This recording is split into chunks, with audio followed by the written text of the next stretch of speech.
ધોરણ 8ના વાલા બાળકો, આપણે હિન્દીમાં પાના નંબર 44 પર પ્રશ્ન 6 કાલે અધૂરો હતો એવું તમને સમજાવી દઉં. પ્રશ્ન 6, दिए गए शब्दों के अर्थ से शब्द पहली पूर्ण कीजिए. હવે આપણને અહીંયા ખડા શબ્દ એટલે કે ઊભા શબ્દો આપેલા છે અને આડા શબ્દો આપેલા છે. તમારે બાજુમાં એના વિલોમ શબ્દ, વિલોમ એટલે વિરોધી શબ્દ, વિલોમ નહીં પણ એના સામાનાર્થી શબ્દ, બરાબર, એ તમારે બાજુના ખાનામાં ભરવાના છે. હવે खड़े शब्द में पहला कौन सा शब्द है? इच्छा. तो इच्छा का समानार्थी क्या होगा? अभिलाषा. तो मैंने यहाँ अभिलाषा लिखा है खड़े शब्द में. अब आड़ा शब्द है उसमें बेचैन लिखा है, तो उसका समानार्थी जो होता है उसे यहाँ लिखना है अधीर. बराबर, तो मैंने यहाँ जो आड़ी चावी है उसमें अधीर लिखा है. उसी तरह दूसरे में उद्देश्य का खड़ा शब्द लिखना, उद्देश्य शब्द है उसका समानार्थी शब्द लिखना है. तो 2 नंबर के जो बॉक्स है उसमें लिखा है प्र. तो उद्देश्य का मतलब प्रयोजन, बराबर, એટલે ઊભો શબ્દ લખવાનો. આડા શબ્દમાં બીજું છે બડાઈ, તો અહીંયા આગળ લખવાનું પ્રશંસા, બરાબર. અહીં સની જોડે જે ગોળાકાર થોડો લીટો થઈ ગયો છે, ભૂલમાં થયેલો છે એટલે કોઈ લખતા નહીં પાછળ.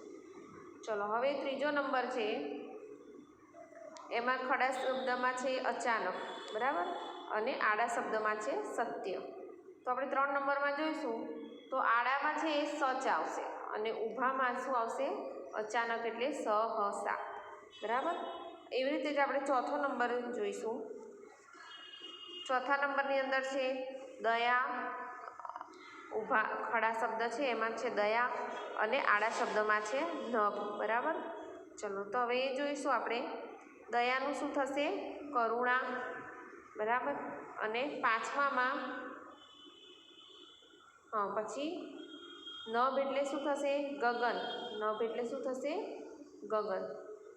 જો અહીંયા આગળ 2, 4 નંબરના ખાના આપેલા છે ને. હવે આ નીચે આડી ચાવીમાં આવશે ગગન, બરાબર. અને 5મું છે નફરત. નફરતમાં શું આવશે? ઘૃણા. એની જાતે જ આખો શબ્દ બની ગયો ઘૃણા, બરાબર. તો નફરતનું સામાનાર્થી થશે ઘૃણા. તો આવી રીતે તમારે આ બોક્સ ભરવાનું છે. હવે બાજુનું પેજ જુઓ. બાજુનું પેજ જુઓ. એની અંદર प्रश्न 7, दिए गए शब्दों के विलोम शब्द लिखकर उनका वाक्य में प्रयोग कीजिए. विलोम એટલે વિરુદ્ધાર્થી શબ્દ, બરાબર. પહેલું આપ્યું છે સુંદર. સુંદરનું વિરોધી શું આવશે? અસુંદર ક્યાં તો કુરૂપ, બરાબર.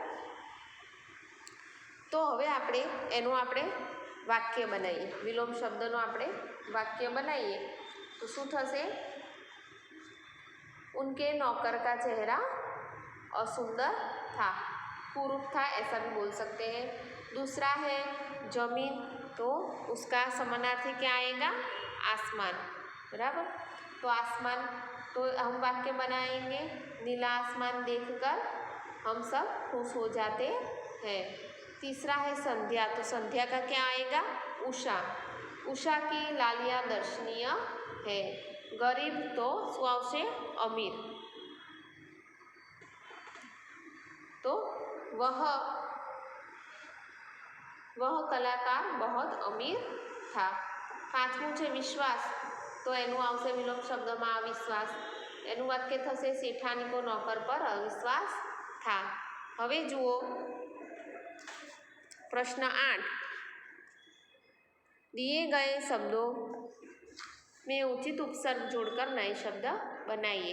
અહીંયા આપણને કૌંસમાં પ્રતિ અને નીર આપ્યું છે, એ તમારે આગળ લગાવવાનું છે બંધ બેસતું હોય જે શબ્દને, અને એક શબ્દ એનો આખો બનાવવાનો છે. ચલો, હવે પહેલું છે એમાં ખાલી જગ્યા વત્તા દિન છે, તો આગળ આવશે પ્રતિ, તો એનો આખો શબ્દ શું થશે? પ્રતિદિન, બરાબર. બીજું છે ત્રીજું છે નીર વત્તા મૂલ, એટલે શું થશે? નિર્મૂલ. પછી 5મું છે નીર વત્તા જલ, તો શું થશે? નિર્જલ. એવી જ રીતે આ રીતે બીજું છે એમાં આગળ આવશે નીર અને વત્તા આધાર એટલે નિરાધાર. પછી 4થું છે પ્રતિ, ચોથામાં આવશે પ્રતિ અને વત્તા કુલ એટલે આખો શબ્દ કયો થયો? પ્રતિકૂળ. છઠ્ઠામાં આવશે નિર વત્તા દોષ એટલે નિર્દોષ. બરાબર? તો આવી રીતે સંધિ છે એવી રીતે તમારે આવી રીતે લખવાની છે. બરાબર? હવે પ્રશ્ન 9 જુઓ. दिए गए शब्दों में प्रत्यय जोड़कर नए शब्द बनाइए. હવે આની અંદર કયા નવા પ્રત્યય આપ્યા છે? ઈક અને ત્વ. બરાબર? તો આપણે ભૂખ વત્તા ઈક કરીએ તો કયો શબ્દ બનશે? મૌખિક. પછી ત્રીજામાં આવશે ભૂત વત્તા ઈક એટલે ભૌતિક.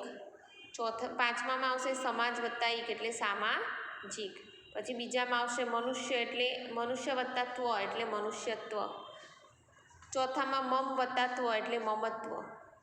છઠ્ઠામાં સમ વત્તા ત્વ એટલે શું આવશે? સમત્વ. બરાબર? આવી રીતે લખવાનું છે. હવે નીચે પ્રશ્ન 10 જુઓ. निम्नलिखित वाक्यों में से विशेषण पहचान कर उनका अन्य वाक्यों में प्रयोग कीजिए. बराबर? આપણને ઉદાહરણ આપ્યું છે જૈસે, તો એમાં ખડક સિંહ इस इलाके का कुख्यात डाकू था. બરાબર? એની અંદર કુખ્યાત છે એ વિશેષણ છે. બરાબર? કેવો હતો? ડાકુ તો હતો પણ કેવો હતો? કુખ્યાત. તો કુખ્યાત વિશેષણ કહેવાય અને વાક્ય એનું બનાવ્યું છે કુખ્યાત આદમી સે લોગ ડરતે હૈ. એવી જ રીતે આપણને ઉદાહરણ પ્રમાણે આપણે હવે નીચે જે વાક્યો આપેલા છે એ આપણી રીતે તમારે શોધવાના છે. જુઓ, પહેલું છે કહતે હૈ દેખને મેં ભી બડા સુંદર હૈ. તો આની અંદર શું છે? વિશેષણ કયું છે? સુંદર. બરાબર? હવે સુંદર ઉપરથી આપણે એક વાક્ય બીજું બનાવવાનું છે. અહીંયા એક આપેલું છે પણ આપણે બીજું બનાવવાનું છે. બરાબર? તો એની અંદર સુંદર એ છે તો વાક્ય બનાવીએ તો મુંબઈ સુંદર શहर है.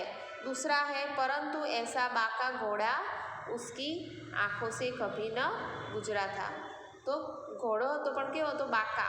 તો બાકા એ વિશેષણ આવશે. તો એની ઉપરથી આપણે વાક્ય બનાવીએ ऐसा बाका जवान मैंने कभी नहीं देखा.